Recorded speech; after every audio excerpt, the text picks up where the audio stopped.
Welcome to By the Way with Beth and Stacey. I am Beth Cooper. I'm Stacey Early Wine, and I'm a little bit happier than normal. Are you? We've had sunshine for a minute. Mm-hmm. A hot minute. A hot minute. I'll take it. It's not been very long, a very short minute, but there was a little sun yesterday, and I actually had to get my sunglasses out this morning on the way to work. Wasn't it great? Mm-hmm. Wasn't it? I know I did too yesterday. It was all right with me. What did I do yesterday? Gosh, my grandkids are I didn't have my grandkids because they're at Disney right now. But what did I do? I met with our new pastor at First Christian Church. Oh, good. Yeah, Jerry. He's great. He is great. Jerry Kazire. Yeah. Great guy. Very nice guy. So we met and talked about the worship and stuff, and that went real well. And then I took him. I've been on a closet cleaning kick. Yes, you have been cleaning out one closet after another. Good for you. I need to do that. I literally took I don't know how much stuff down to Jackie's hidden treasures down in Sisney yesterday. Okay. So I made a loop, and then I'm over here. So then I made a Cato trip. Oh, I love Cato in Salem. That's where I buy all my clothes. And so I was on a Cato. That's a big loop. That's not like on the way.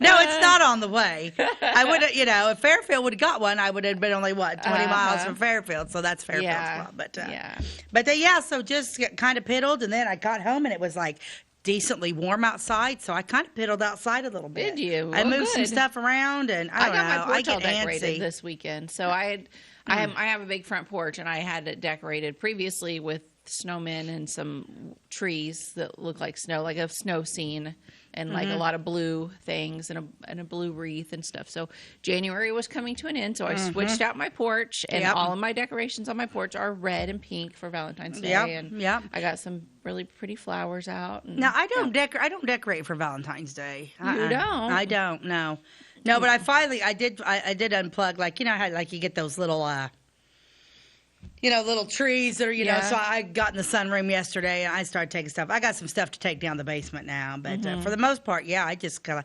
I like the outside, and I'm just like, flower. It's like, Stacey, it's January. You have one day that's sunny and has 40 degrees. Calm down. Yeah, you might need to calm down a little bit. I might need to, because I'm just like, this year in this pot, I'm going to plant this. Oh, over here, I'm going to plant this. Then I'm going to move this. Oh, yeah, I was already out there yesterday, like, losing my mind. Then my sanity came back, and I went in the house and sat down. Yeah, good.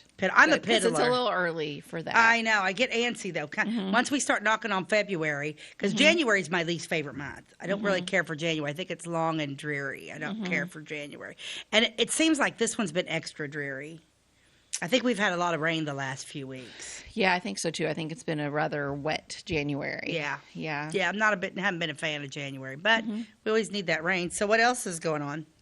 Well, not really a whole lot with me. It's been, I had a great January, and I think it went by really fast. Like I saw where some people went fast. Were talking about it's just been the longest month for them. I'm like, it flew by. I must have been really busy or something, because it's just like it's gone.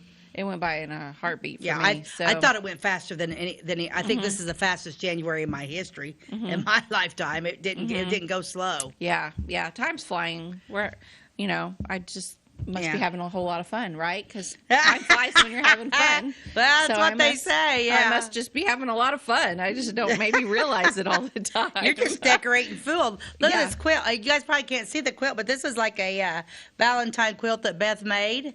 Well, it's a smaller. It's not a real. Yeah, it's just a throw. I made this probably, 20, pushing maybe over 20 years ago. Yeah, it's got it's got hearts on it. Yeah, I hang it little on the back children. Of there we the go. back of my couch. Yeah, look at that. Yeah, this goes on the back of my couch every year. So yeah. So we did a little Valentine's thing today. My house is all decorated for Valentine's Day. Well, you love red. I do love red. Yeah, you love red, so yeah. Yep. I'm not sure what I'm going to. I still keep everything. I probably won't touch, because I do like my stuff. I still have some stuff in the house but it's not really Christmassy, but it's like winter. I don't do snowmen too much, but I do like just evergreen trees. Yeah. And that type of thing. I like the evergreen trees, because then it takes you all through winter. I won't do any changing till the end of. Once March hits, though, that'll all be gone down, and it'll be springtime for me. Yeah. But Easter's early this year. Yes, Easter's the end of March this year, so that is early. I don't like Easter in March. Yeah, it's usually cold and rainy. And the thing about I raised 2 little girls, and all of the Easter dresses are always sleeveless. Like these, they are. These design, and if they do have a sleeve, it's like a little bitty cap sleeve. All of these Easter dresses are every year in the store short sleeve, and it's like who's designing these? Some old man or what? Because like it's not a mom, I'll promise you that. No. It's cold. It's still cold at Easter, especially on a morning, like when you go to church on a Sunday morning. Like, and so then you have to shop for the little cardigans that they can wear over their dress. You have to buy 2 things, not just a dress. Yeah, so there's probably money behind it. But those little cardigans are hard to find. Oh, I bet. So it was just a struggle every year, and I should become a dress designer, I suppose. Well, I think in my free time. Well, why wouldn't you do that? Designer. I mean, I don't know why you wouldn't do that. I don't know. Makes yeah, sense, I don't like why and who can explain the Easter day? Oh, there's a way to. I mean, it has to do with Passover and how many days after, and but why is sometimes Easter is in March and sometimes it's in April? Because it has to do with the days, how the days of the week fall, and how many. Well, because it has Wednesdays to be a definite after. Sunday. Yeah, it has to be a Sunday. I do know, this is a little fun fact I know about Easter, is that the absolute earliest it could ever be is March the 22nd. That's the earliest it could ever be. Will it be on March 22nd in any of our lifetimes? No. It won't fall on March 22nd again until Malia it's her birthday. This is why I looked it up to see if it was ever going to be on her birthday. But she would be like 268 years old or something like that. It's been a few years. Somebody's Googling it right now. But it's been a few years since I looked it up. But I'm close because she would have been like over 200 years old before it was on her birthday. Really? But it is possible, but just not in our lifetimes. How? It's because just crazy. Both of my girls are born at the end of March. So Malia's March 22nd, Chris is March 26th. So I looked up to see, if Easter would ever be on their birthdays. Yeah. I love Easter. Easter is my favorite. I know Christmas is yours, but Easter's my absolute favorite. Probably because I do like all the and you have a big dinner and you have family over. Oh, yeah. We have a huge Easter egg hunt. We have a big Easter egg hunt with the kids, with candy and everything. And I put stuff out there for the big kids. I put lottery tickets out there. I put stuff out for the big kids, too. Yeah, I want to come to your Easter dinner. Well, you can come to my Easter dinner. It's a big one. I'll be there this year. What do you guys normally do for Easter? Not much. Not much? Yeah. No, and Easter's a hodgepodge of people. Like, usually Christmas is like people have their certain places they go. Easter, it's like, if you ain't got anywhere to come to the house. We got plenty of food, and we sit outside, and we do that big Easter egg hunt. Now I've got that extra property. Yeah, you might not sit outside this year if it's still in March. It could be cold. And I will say another thing about the end of March. I have fire pits. We'll light fires. Here's the thing about March, and most people, they forget this every year. Like, it never sticks with them. That I would urge all of you to write down the weather every day, and then next year come back and look at it. There is a pattern. And the one thing is, in February, there's almost always at least 1 or 2 days where it's really warm and people wear shorts. Right. And in March, around March 22nd and March 26th, it snows. And it's a big, heavy, wet snow in Flora, Illinois. So it doesn't stick around a whole long time, but it happens more years than it doesn't, because my girls almost all, not every year, but a lot of their birthday pictures, there's snow. Really? Yeah. So Easter is going to be right in that time period this year. I'm just saying, it's a possibility there could be snow. Yeah. Now, would that be the same as because they say if it rains on Easter Sunday, it's going to rain the next 20 million Sundays? I don't know. I don't know anything about that. I just know. Oh, isn't that a thing, though, really, if it rains on Easter? I don't know. I thought that was an old wives' tale. There is something about that, but I don't know. There is something, yeah, but I can't remember, like the next 6 Sundays or something. Yeah. I don't know. I don't know either, but we always start off our show. Those people didn't take climate change into No. We always start off with an old ad from the past, because our show's all about things from the past. So what have you got for us today? Okay, so I found this. You don't rarely ever see this advertised. Look at this. The face is America. The taste is Canada Dry. Ooh. Sparkling Canada. And this came from the 70s. I picked this up from the 70s. Look at that old can. Yeah, sparkling Canada Dry flavors in cans. I never did like it, but there's grape soda. Get this. What? Ginger ale, grapefruit soda, grape soda, black cherry, lemon soda, and cola. What? I did not know any of that existed. I wonder if they just stopped producing all of them but ginger ale, because ginger ale was their big seller. I don't know. Get this, though. This is great. So you got the guys fishing. Let me read this little side cap. Okay. Man fishing. Suddenly, the line taut. The fish caught. Now, a long, deep drink from the can of Canada Dry. True fruit orange or any other Canada Dry sparkling flavor. Satisfies the biggest thirst. Any place, anywhere. Big 12-ounce cans. Holds 2 full glasses. Carry easy, store easy. Chill quickly. No need to return. All your favorite flavors, all with the same fine quality, crisp, refreshing taste. Lively, long-lasting sparkle you expect in any drink made by Canada Dry. At home, plate, or away. Sparkling Canada Dry flavors taste great in cans. Oh, okay. So they're really pushing fishing that. Suddenly. Yeah. The line taut. It's interesting that they chose a man and not like a beautiful woman to be drinking this, which I kind of like that. Well, they went for a different audience. Right. I came across that. I'm like, what the heck? When did Canada Dry have all those different flavors? Do you like ginger ale?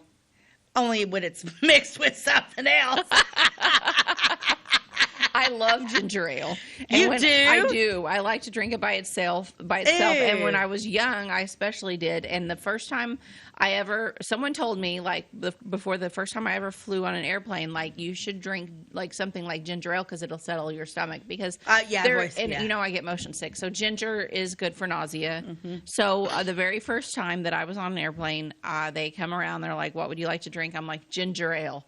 It was the best ginger ale ever. Yeah. And every time I've ever been on an airplane since, they come around with the drink cart and they say, "What would you like to drink?" And every time I'm like, ginger ale. I hardly ever drink it unless I'm on an airplane. Well, I never drink it either, but Ty just pulled up. There's a bunch of different flavors, so none of these other flavors exist anymore. I don't know. Can we show that screen, Ty? There seems like there are still a bunch of different flavors from Canada Dry. Is that real? I mean, we live in the middle of nowhere where we have very limited selection of groceries. For those that don't live here, Look at that. We don't have a big grocery store. I bet if you went to St. Louis or somewhere that had a nice grocery store, really, I bet those are there. See, because I probably wouldn't mind some of those. See, look at the green tea. The green tea Canada Dry. Yeah. Yeah. What in the world? Yeah, I would be interested in that. And that one's 0 sugar. Yeah. Huh. I wonder what that bold ginger ale is. That could be terrifying. It could be. I would probably not like it. I would probably like the cranberry ginger ale, though. That would probably be good. Mixed with a little something, something. Well, that's me. So anyway. No, mine would just be ginger ale. Speaking of commercial breaks, we're going to take one right now. We'll be right back. At your locally owned Napa Auto Parts stores in Flora and Louisville, you can count on experts to have the solutions to keep you running on the road or in the field. More than just your car, the Napa Auto Parts stores in Flora and Louisville carry a large inventory of Napa products for farms, heavy trucks, and just about everything that moves. Experienced associates understand your needs and are ready to help with the perfect part at a great value. That's Napa Know-How at your locally owned Napa Auto Parts stores in Flora and Louisville. Briscoe Surplus Sales on the northeast edge of Flora is your one-stop do-it-all shop. Looking for rugged boots and footwear from great brands like Lacrosse, Rocky, and Carolina? They're there. How about top-notch small engine parts and service? Briscoe Surplus Sales has it. Whether you're wiring your switches or switching your wiring, Briscoe Surplus Sales has the solution and the know-how to help you get the job done right the first time. Briscoe Surplus Sales, your one-stop do-it-all shop. We like technology at Flora Savings Bank. Here's what you can accomplish in our mobile banking app in less than 30 seconds. See account balances in your transactions, set up an account alert, make a transfer between accounts, get an alert text message about your transfer, pay a bill, turn your debit card off and then back on. It all happens in the palm of your hand with our free My Bank to Go app. Search My Bank to Go in the App Store or Google Play and give mobile banking a try. Flora Savings Bank, member FDIC and equal housing lender.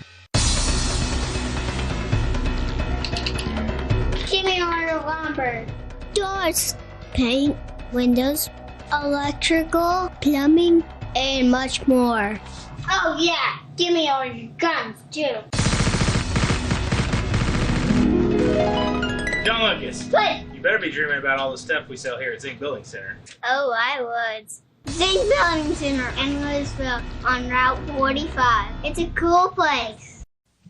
Welcome back to By the Way with Beth and Stacey. I'm Beth Cooper. I'm Stacey Earlywine, and when we pick our shows, we're just kind of like, ooh, let's do this, let's do that. Mm-hmm. And I came across, I have like these books that this one actually came from Diana Jacobs, but Donna Roosevelt and Diana Jacobs have given me like this. I have several of these Prairie Echo books. Mm-hmm. I'm not good at this, but anyway, it's a Prairie Echo book. They're probably all over the place. Anyway, it's the entire county-wide, and it's got some really interesting stories in it, along with some fantastic pictures. Mm-hmm. The pictures, there's more pictures than there are anything. And so we could get a lot of information from that. But I was wondered, because it's just weird to me how everything's got a name. Mm-hmm. It's almost like, okay, you're in Harder Township, you're in this township, township. There's just so many. So how did these places get their names? Mm-hmm. So I told Beth, I said, you know what, I came across this. And it all comes, we got these from, and the writer was Ernest Elliott, who's an amazing writer. And Ernest wrote all these articles, and then he had them published in the Clay County paper, and he published in the 1960s. Yeah. Is when all of his stuff was published. But Ernest was born, I believe, in like 1898. Yeah. So it's crazy. He knew a lot. Yeah. He's a great source. Yeah, he is. So I'm like, you know what? I came across this, and I thought, you know what? Let's just, you look, I've got some stuff here. You look through some stuff, and we're just going to kind of talk about all the different areas around Clay County, why they got their name. Do you want to start with one, or you want me to start? So we're just going to go over some like place names that most of these don't exist anymore. But like every little section of every neighborhood or every part of town or along the strip of the highway, everything had a name. Right. And now we're just like, there's 6 miles between Louisville and Horde. Right. And this doesn't really have a name, but like I'll go through there and be like, this is actually considered Needmore. That was an area. But, some of these I had not ever heard of. Right.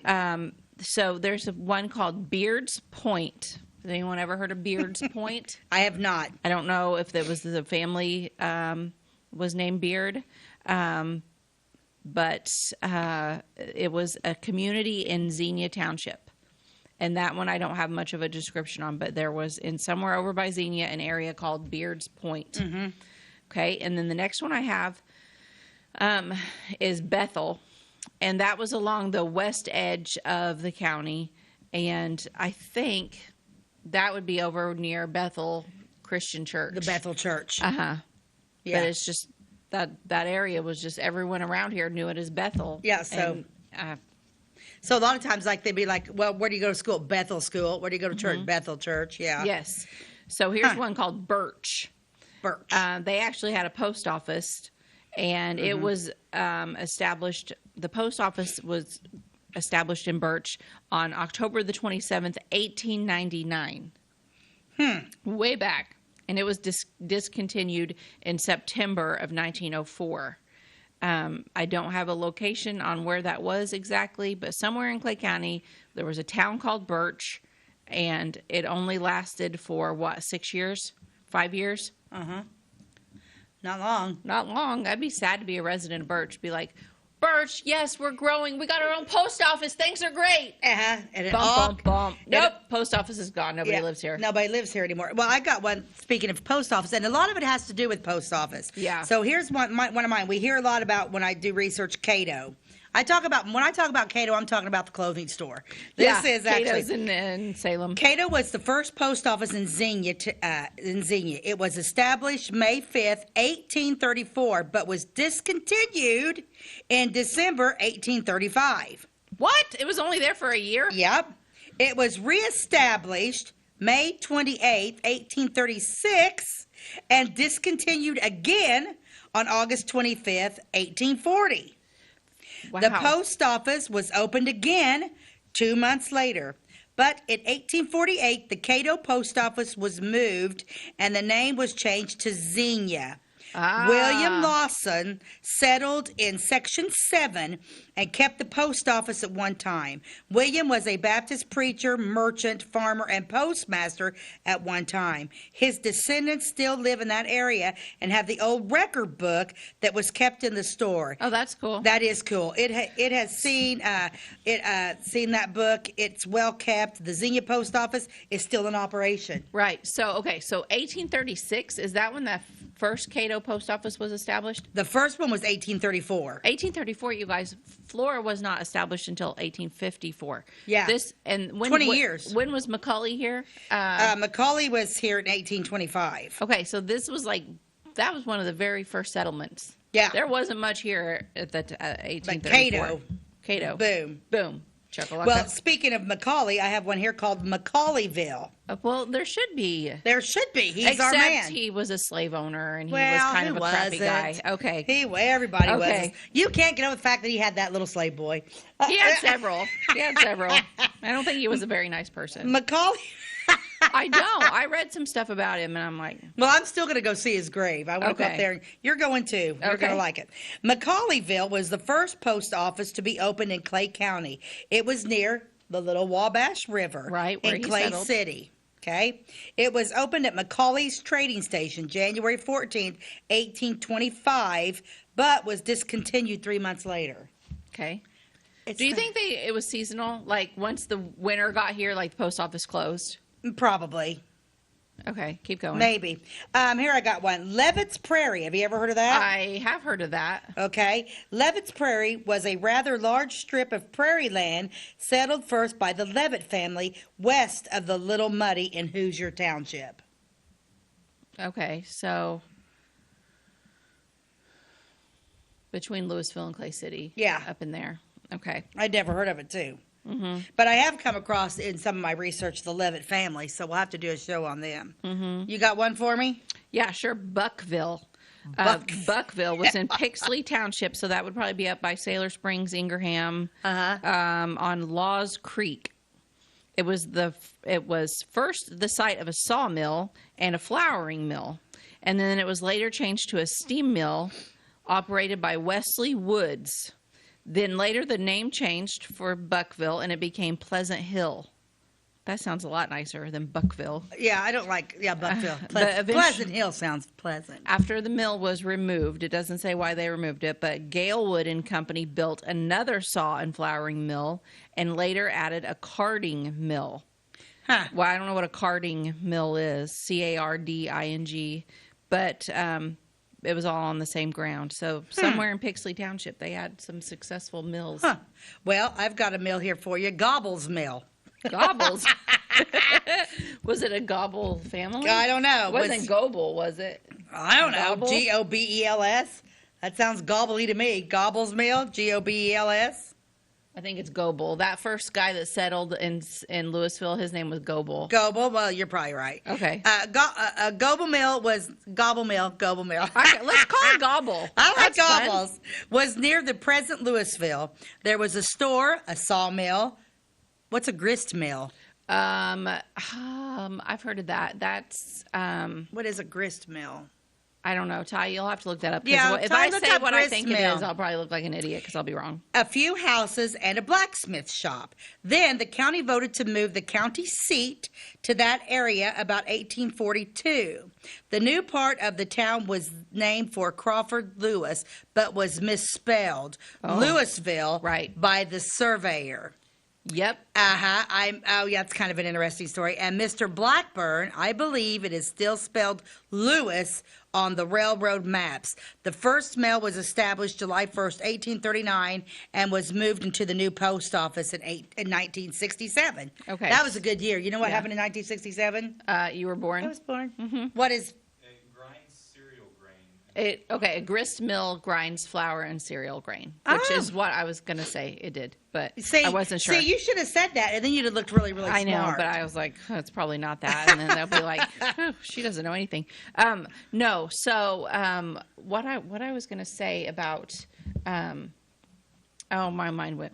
It went blank? Yeah. So you were talking about Gobles. Oh, Louisville. That's what it was. Yeah, so Louisville. So for those that don't know, like Louisville in Clay County is spelled Louisville, but it was intended to be spelled Lewisville after the Lewis family. After Crawford Lewis. And the surveyor changed it on the way to Springfield, and it was filed wrongly, basically, is the story. Yeah, that's really cool. That's a cool story. That's cool. And for those that aren't from Clay County and don't know that story, because I know we have a lot of people from out of town that watch Go to Louisville, online. Illinois. Yeah, it looks like Louisville. Yeah. And people that are from Louisville are like, why don't you say it Louisville? And I'm like, because it is Louisville. Louisville. Should have been Lewis. Yes. That's a really neat story. Yeah. Okay, hit me. Okay. You got one? Hit me. Let's see. The next one on my list is called Connor's Prairie. That's you have named a after Connor. my baby Connor. It's in Songer Township, and the Clay County history records that Giles Songer settled on the west end of Connor's Prairie in 1828, but there was no mention of a Connor's family. So now we're all the way back to 1828. Wow, that's cool. Way back. Yeah. There was a community listed in northwest Clay County called Cruse,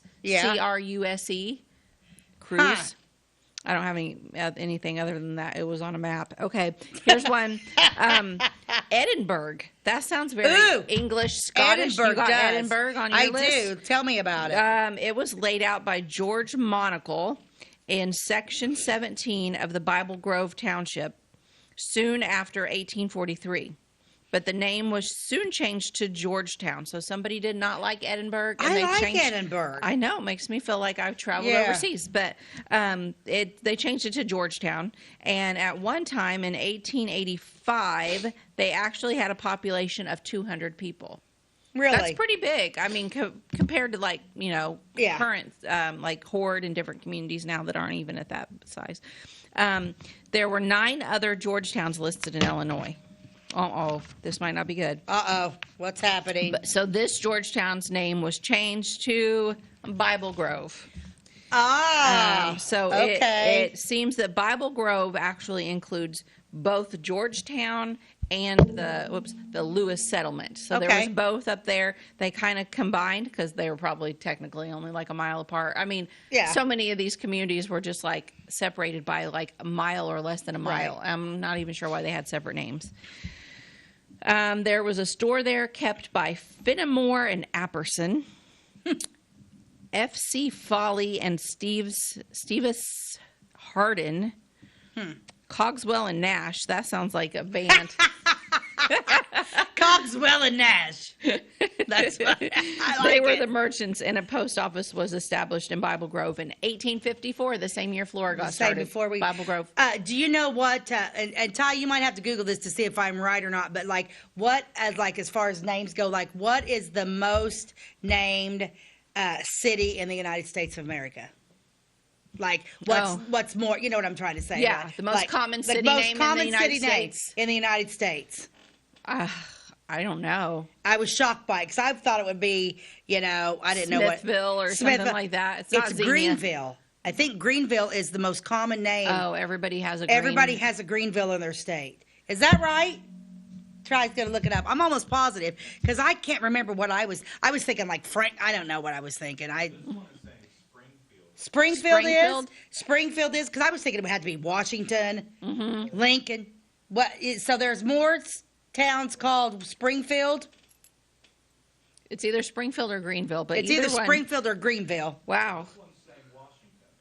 Washington. Well, there you go. Well, there's conflicting reports on this. There's conflicting. Depending on where you get your information. It depends on where you Google. Oh my goodness, we got to take a commercial break. Oh, we'll be right back. If you're looking for a loan for your brand new home, call Clay County State Bank. If you want to transfer money so your future will look sunny, call Clay County State Bank. We got checking and savings and bill pay too. An online banking, just ask our crew. For all your banking needs, we think you will agree. Clay County State Bank is the place you need to be. Clay County State Bank. At Clay City Banking Company, we're all on the same team, regardless of zip code. At home, work, school, or across the country, you can be part of our team with our cutting-edge mobile banking products. From your hand, you can check balances, transfer money, make deposits, and pay bills. Looking for a loan? We've got you covered with our mortgage, agriculture, commercial, and consumer loans. Join our team today. Clay City, Flora, Louisville, and Fairfield Banking Companies. We're the hometown banks, member FDIC, and equal housing lender. It's the weekend and your symptoms are worsening. The morning of a big meeting and you have a bigger sore throat. Ever experienced that urgency after picking up your sick child and your community health center has already closed? You will be able to connect to a provider at crhpc.org. Even if you have never been to CRHPC, you are welcome to utilize our services. Feel better after scheduling a video visit with CRHPC. Tomorrow. Some fear the uncertainty it brings. Some trust the promise it holds. At Grinnell Mutual, we are always looking forward to tomorrow, growing and innovating. So even if the plans you have for the future aren't the same as the plans that the future holds for you, you can be ready. Because we'll be ready, like we have been for over 100 years. Trust in that. Trust in tomorrow.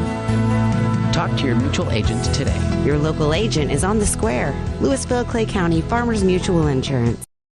Welcome back to By the Way with Beth and Stacey. Today we are talking about place names and in Clay County and all of these crazy places that nobody even remembers. Nobody knew they existed. You might even be living in one right now and not even know it. Okay, so I'm going to, I just mentioned Hubbardsville to you a minute ago. Is that where the old mother lived? Old Mother Hubbard. Old Mother Hubbard. Well, this has a little something to do with Maysville. Oh, okay. Hubbardsville was surveyed and laid out that spring for a town on land given by Daniel May, who named Maysville over in Clay City, south of the highway, as a site for the county seat. The name was soon changed to Maysville. What may surprise you, the population in Chicago in 1830 is given as 70. That's crazy. What was it in Hubbardsville? And Maysville the same year was 100. A short time later, Maysville reached 200 population before it declined. A post office was established here on June 13th, 1825. The county seat was moved to Louisville in 1842, and the railroad, remember the railroad destroyed Maysville, and the railroad was just north of Maysville, so the stores moved out and the post office was changed to Clay City January 20th, 1858, and is still in operation. Okay, let's just play a game of what if.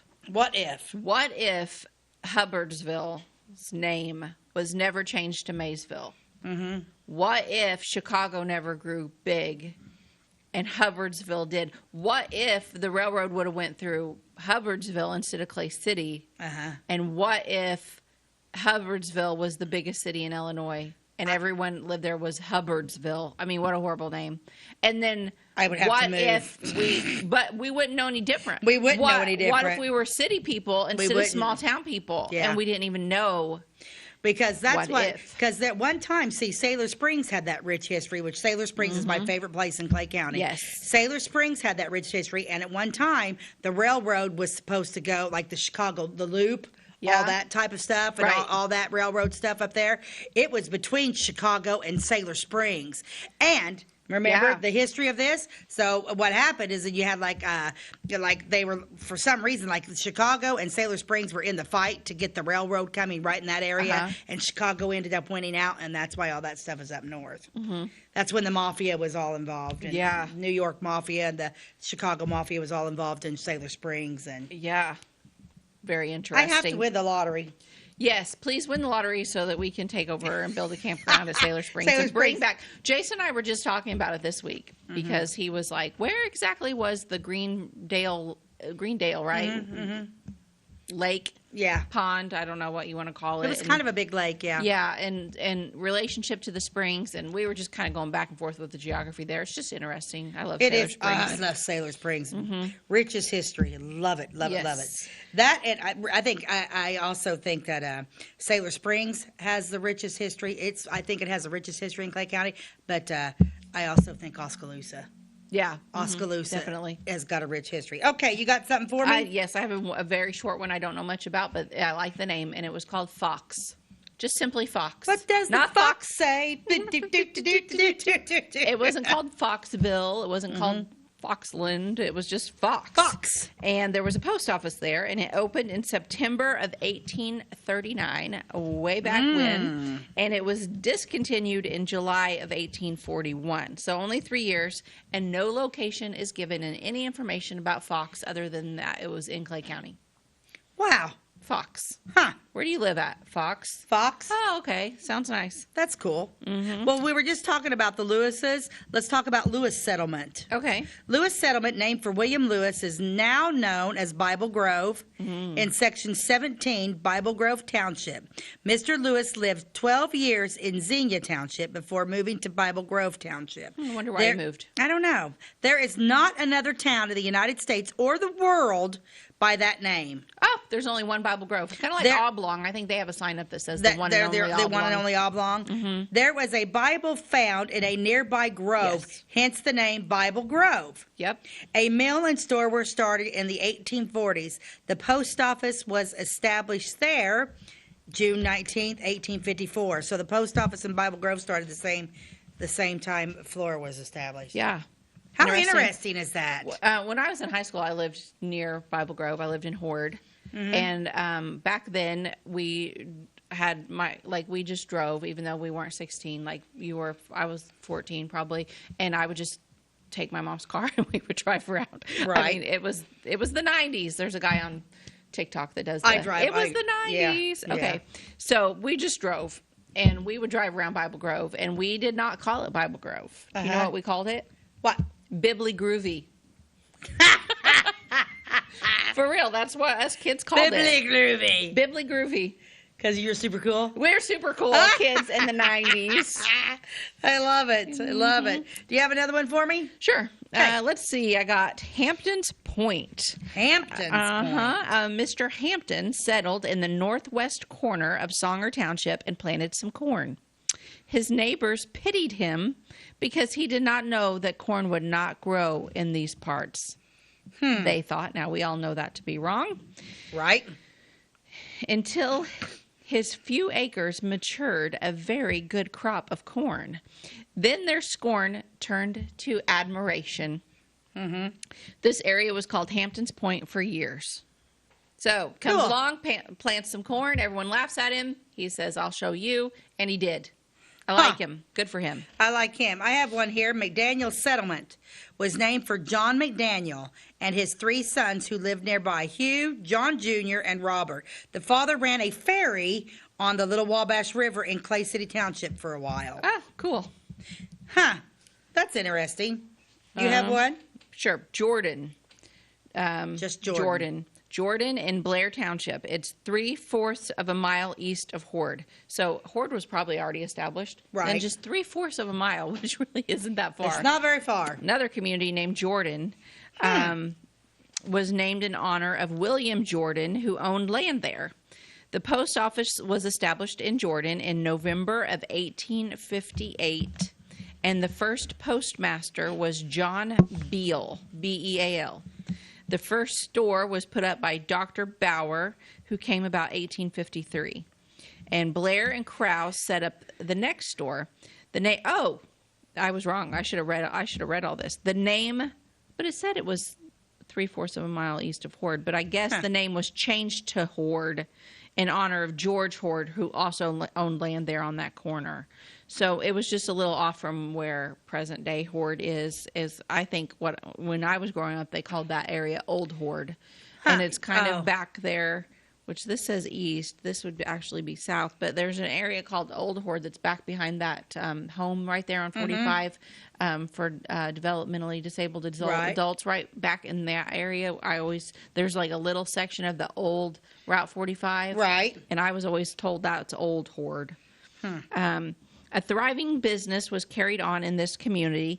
John Willis was the postmaster in 1883, and the post office was closed in 1905 when Route 25, which is now Route 45, it used to be 25. Did you know that? Route 45 used to be called Route 25? I didn't know that either. I didn't know that. It was laid out, and it missed Old Horde by 3/4 of a mile in the 1920s, and some of the businesses moved to the hard road.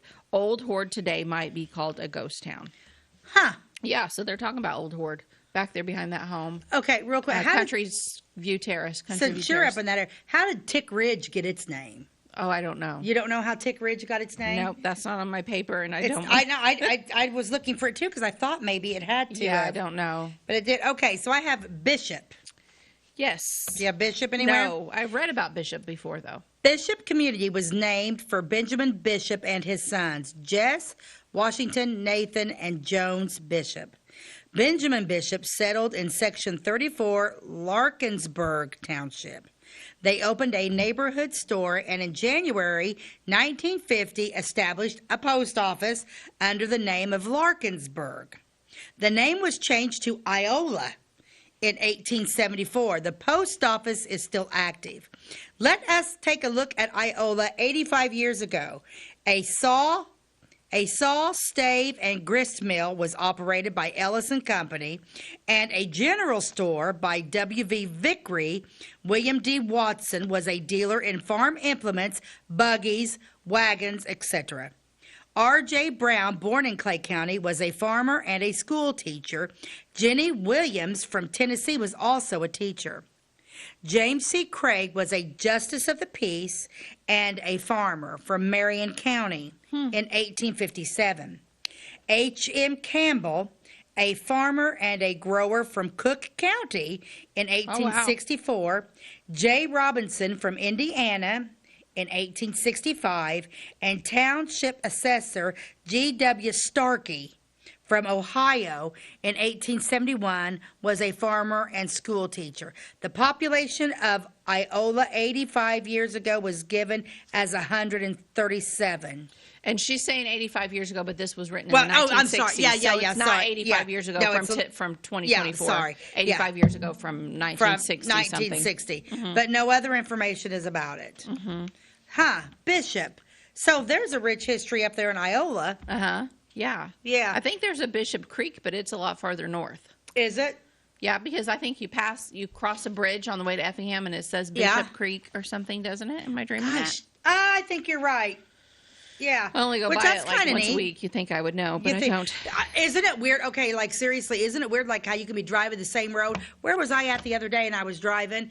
I might have been coming back from Cato, and I looked, I'm like, where's that house? I didn't know that house had been there. Literally, how many times do you drive Route 50 going to Salem? Yeah, but sometimes you and don't notice always the house. Look around. Was it a new house? Nope, an old one. No, it wasn't. It was crazy. Just appeared. It just appeared. Well, probably people cutting down trees. Probably. Yeah, there was probably trees blocking it before. Trees blocking it before. Yeah. I got a quick one here. Okay.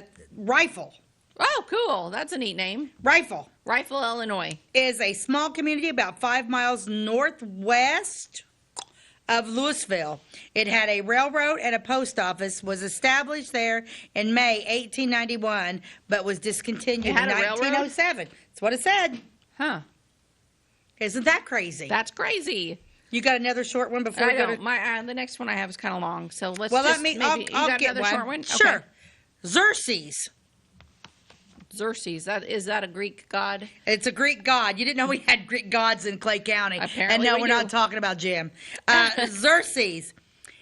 Xerxes in Clay County. There was a post office, was established there on April 30th, 1894, and discontinued October 3rd, 1895. We have no idea where it's at. Xerxes. That's Xerxes, right? Yeah. Uh-huh. Yeah. Interesting. We'll be right back with some more fun names of Clay County. Do you bowl like this? That's great. Do you bowl like this? That's great too. That's because whether you're a pro or you just want to have a lot of fun, at Peggle's Silver Dollar Lanes, we have a lane for you. We have galaxy bowling, gaming for kids and adults, Joe's Pizza, a full bar, darts, pool, and fresh and clean bowling shoes. Boy, does that smell nice. So come on down to Peggle Silver Dollar Lanes in Effingham, where we have a lane for you.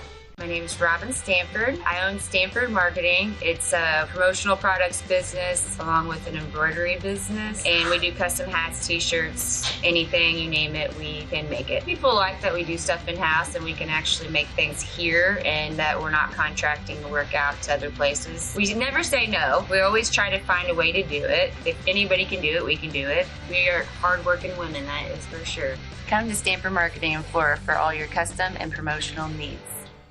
The insurance specialists have options to tailor to your needs at CSI Insurance Brokers. Experienced insurance brokers at CSI are skilled with all types of insurance plans and policies and represent many companies, including Safeco Insurance. You'll benefit from their detailed expertise, unbeatable premiums, and commitment to customer service. CSI Insurance Brokers and Safeco Insurance Company, providing affordable rates on quality insurance since 1952. For over 50 years, at your locally owned and operated Rural King Supply in Salem and Olney, we've helped you and your neighbors enjoy an easy country lifestyle. We carry the most thorough sporting goods department around with a huge variety of hunting and fishing gear, camping equipment, and a variety of firearms for any need. Our team is here to help you find whatever you need. Open every day, it's Rural King in Salem and Olney, your locally owned farm and home store. Welcome back to By the Way with Beth and Stacey. Today we are talking about place names in Clay County in the past. Most of these towns, many of us have never even heard of. Yeah. I wonder how many people lived in these, like some of these that were just there for like a year or two. Right. Like, what do you think? Like 2 or 3 families and then poof, they moved away and the town died, or what? I would think so. I don't know. It's weird, right? How many families does it take to make up a town? It's kind of like, how many licks does it take to get to the center of Tootsie Pop? 1, 2. I love that commercial, by the way. Too. And Okay. I'm just like the owl, 3 licks and then I'm biting it. Okay, you got one for me? Yes, I have a short one here called Greendale Community, and that was in Xenia Township, and it's near the Marion County line. And I believe there's still a big lake out there called Greendale, right? I think so. And some houses. I think that would be where it is. What about St. Wintle? I have never heard of that. Okay, this is interesting. St. Wintle is North Pixley Township. Got a post office June 23rd, 1874, but it was discontinued 2 years later. The name was changed to St. Wendell. It became Wendell Inn, didn't it? St. Wendell years later. The name was changed to St. Wendell, and a post office was established again in August 1878. It was discontinued only 3 months later. Another try in 1899, at Wendell Inn, a post office was opened, which operated until 1911. It was reopened again in 1917 and was operational until 1931. So Wendell Inn's first name was St. Wintle. Huh. I would have guessed Wendell Inn to still have a post office. I don't know if they do or not. I don't know if Wendell Inn does or not either. I'm trying to think when I go through there. Don't go through there very much. No. Huh. Okay, I have one called Ingraham Prairie. Oh, yeah. I'm not sure. Let's just read through it. But it was named for Philo and William Ingraham, who settled there in North Pixley Township in 1839. A post office was established in 1852, and then the name was shortened to just Ingraham. They dropped the prairie in 1862. And it says it was a busy community center, and they still have a post office in Ingraham. The town is built on the corners of 4 sections. There is a big crossway right there with a 4-way stop still to this day. In 1881, there were about 24 houses and several businesses there. Some of the early settlers in that area were A.W. Park and John Ingraham. One historian, when writing in the 1880s, speaks of a fine general store that did an immense business, a drugstore, a cabinet shop, and 2 blacksmith shops, among other places in Ingraham. Ingraham, that's also, we talked a little bit about Ingraham when we talked about the Pixleys. Yeah. Dr. Pixley, who ended up settling in Florida, but he did build his first house, which is a beautiful Victorian that we featured on a past episode there. Right. Oh, yeah. Yeah, that's a beautiful home. Beautiful home. Do you have anything on Hoosier Prairie? I have a little bitty bit. It just says Hoosier Prairie is in Hoosier Prairie Township, because Clay County has a township named Hoosier Prairie, I believe. And it was granted a post office on March the 1st of 1875. The name of the town was shortened to Hoosier 20 years later and discontinued as a post office in 1903. Now, I kind of know where Hoosier Prairie is because there's still a Hoosier Prairie Church there, which we talked about on another episode, the history of the Hoosier Prairie Church, which I believe is the oldest church in Clay County. I think it is. They just celebrated, like, I don't remember from the episode now, 175 years. It was a long, long time that they've been there. Hoosier Prairie sits in between Clay City and Louisville off the Blacktop a little bit north of the Blacktop. So. Yeah, that's a cool. Yeah, I mean, because you hear about the Hoosier Prairie. You hear about it a lot. Yeah. Okay, I have some more here to finish up on. Wilcox. Did we do Wilcox yet? No. Wilcox was listed in Rand McNally Geographical. Wait, can I guess where it is? Is that where Wilcox Bridge still is? What? Do you know Wilcox Bridge? I do know Wilcox Bridge. Okay. Well, I'm not sure. It doesn't say anything about the bridge. My assumption would be. Okay. Where's Wilcox Bridge at? South of Clay City. Okay. Yeah, I wonder if that's because it just says Clay. Wilcox was listed in Rand McNally Geographical and Commercial Atlas in 1956. In Clay County, Wilcox had a post office from 1892 until 1904. If this wasn't so little, I could tell you. Because I've got Wilcox in South Clay City Township, 33. So it's South Clay City. Yeah, there's a bridge there called there it is. Wilcox Bridge, and anybody that was there it is. at a party in the 1990s with classmates is probably familiar with Wilcox Bridge. It is well known to the young people. It is. Watertown. Never heard of it. Never heard of it. Watertown. Clay County was mentioned in the Springfield, how do you say that? Sangamon Journal, May 1st, 1845. That's it. Watertown, Clay County. Let me see where that's at. See, I got this handy dandy. She has a map here that kind of shows where these places were, but it's very hard to read. We're not sharing it on the screen because it's just a little hard to follow, and it's. I don't know. Watertown's not on my little. Okay. I'll have to find another one. So yeah, that was it. And you did Fox because we liked Fox. Oh, Beard's Point. Well, I talked about that one in the beginning. Did you do Beard's Point? Yeah, that was the first one I did. Xenia. Boom. Yep. Mm-hmm. Birch. Yep, did that one. Okay. Are you listening to anything I say? I have man ears right now. Oh, so let's just do Sutton's Point. Oh, yeah. Sutton's Point's our favorite. That's in Oskaloosa. One of the original settlers there. Yes, Sutton's Point. Sutton's Point in Oskaloosa was probably first settled by Smith, Romines, and Eaton. They had some improvements. In 1829, John Sutton came from Kentucky and bought them out. He lived only a few years in Indiana before coming to Illinois. This is where the soldiers of the Black Hawk War assembled and rode to Hennepin in Putnam County. Yep, all the soldiers gathered there, and then for the Black Hawk War, and then they all marched together north to go fight in the Black Hawk War. So crazy. Mm-hmm. They arrived on June 9th, 1832, about 40 men under Captain John Onstott of Xenia Township. Of the 40 men, only one did not return. Yeah. Locke Stallings, who had settled in the Lewis settlement, Bible Grove. Mm-hmm. He was either killed or died of sickness. Sutton's Point was on the old Clay City and Vandalia Road. Mm-hmm. Some of this old road still runs in the northwesterly direction from Oskaloosa. A post office was established at Sutton's Point June 13, 1851, and the name was changed to Oskaloosa in 1867, when Harry Smith bought the Sutton property and sold lots. He replaced the horse mill with a steam mill. In 1880, Oskaloosa had a population of 79. There was a stave mill, sawmill, grist mill, and 2 drugstores. Wow. One operated by H. Gammon. He also dealt in dry goods and shoes, hardware, etc. The other one by Jazz Laswell, dealer in drugs, dry goods. Drug dealer, tinware, groceries, and notions. When Henry Smith bought Sutton's Point, he changed the name to Oskaloosa, remember, in honor of the town in Iowa where he had lived. There is also a town in Missouri by the name Oskaloosa.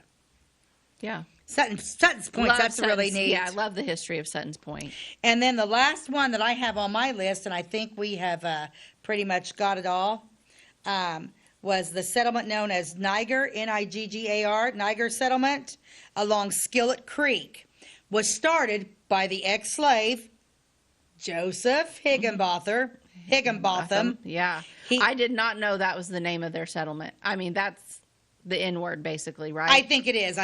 I know you didn't say it, but that's I didn't okay. say it, yeah. So I wonder if they named it that, or if the other people around them named it that settlement. I don't know. I said Niagara. I know what you said, and it's fine. It's history, and it's important to know this about Clay County. And, you know, I'm never meaning any disrespect at all, ever. But how interesting to know that one of the only black settlements in Clay County years ago was the N-word settlement. N-word settlement, yeah. And it's along Skillet Creek, was started by the ex-slave John Higginbotham. Mm-hmm. He was known as a thrifty and hardworking man. At one time, he owned over 800 acres of land. He was one of the richest men in Clay County. He was one of the richest men in Clay County. An ex-slave. Several other colored families moved and settled nearby. Yeah. So these are the words of Ernest Elliott from the 1960s that Stacey's reading. So not our own words for sure, but just interesting. Joseph was actually murdered. Yes. I think we covered that on another episode. That. Yeah. They're by white people who were upset with his success and his money, and they murdered him.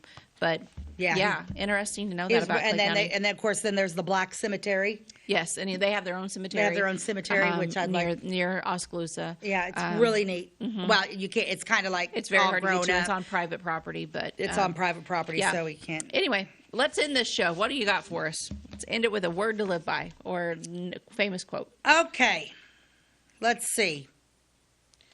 Okay. Oh, this is a good one. Cipher Rage, R-A-I-G-E, Cipher Rage. Ooh, I never heard of it. That's kind of a cool name. Fear is not real. It is a product of thoughts you create. Now, do not misunderstand me. Danger is very real, but fear is a choice. I totally believe that. And when I start having fearful thoughts, I sing Fear is a Liar. Oh, Zach Williams. Yeah, Zach Williams is one of my favorite. Fear is a liar. It's a Satan's Did I ever tell you that I met Zach Williams I think you've got your picture taken with him. I talk about that a lot. Oh, but I love Zach Williams, and I love that song Fear is a Liar. And that quote goes right along with it. It does, because fear is the devil's tool. Yeah, that's right. Yeah. Danger is real. Danger is real. Fear is all is in your head. Don't let anything stop you. Don't let anything scare you. So, yeah. Well, that was kind of a very... I feel like that was very show. Historical today. Yes, it was. I mean, definitely Clay County history that most people probably didn't know. And I started doing I started underlining some things in my book because there's a lot of names we can do some research on. Oh, yeah. Yeah. Yeah, I love those books. I love anything written by Ernest Elliott. I've been to there's some of his stuff at the Clay County Library, Flora Library. It's not it's in the reference section, so you can't check it out, but you could definitely go in there and read it. It's great stuff about the history of And Clay we County. really need to do a show on Ernest Elliott. Yeah, I don't really know much about Ernest Elliott. I bet we can find. I wonder if he wrote a biography. He should have. But I would. If I was a writer, I'd write about myself. Yeah, an autobiography of Stacey Earlywine. So you can find us on Wabash Channel 100. We air daily at 11 a.m. Our new episodes are on Thursdays and Fridays. And, of course, we're on YouTube. If you miss an episode, you can always find it on YouTube. Or for those that don't live in the area, we are on YouTube. And our YouTube channel name is By the Way with Beth and Stacey. You simply have to type that in on the home screen of YouTube, and we will show up on your computer. We're also on Facebook, and we really want you to like and follow us, so please join us on Facebook. And if you ever want to reach out to us with a show idea, a comment, or a question, you can send us an email at bytheway@gmail.com. And all right. That's a wrap, man. So thank you for joining us, and we will see you next time. God bless you, and have a great day.